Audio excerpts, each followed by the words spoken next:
Magandang araw bayan, narito ang pinakabagong balita na siguradong magpapangiti sa inyo. Para sa detalye, narito si Vinjay. Vinjay, pasok!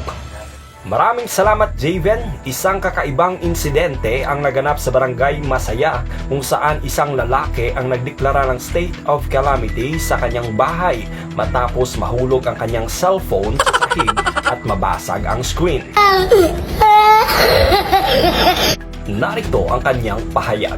Hindi ko alam kung paano ko malalampasan to. Masakit, Kuya Ede. Apektado ang buong buhay ko, lalo na ang ML at TikTok ko. Agad namang rumisponde ang kanyang mga kaibigan. Nagdala ng masking tape at instant glue bilang pangunang lunas sa kanyang nasirang screen.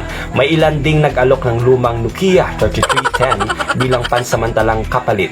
Ngunit tinanggihan niya ito. Samantala, patuloy ang imbestigasyon kung sino man ang may kasalanan sa insidente. Ang sahig o ang kanyang sobrang pawisin na kamay. Mula rito sa Barangay Masaya, ako si Vinjay, nag-uulat para sa Balitang Pangkulit. Balik sa'yo, Javen. Maraming salamat Vinjay, sana'y malampasan ni Ginoong Juan Tamad ang matinding pagsubok na ito.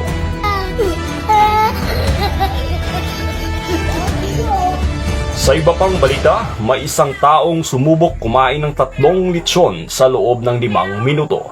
Para sa detalye, mag-antay tayo ng 2 araw. Maraming salamat. Ako si Javen para sa Balitang Pangkulit.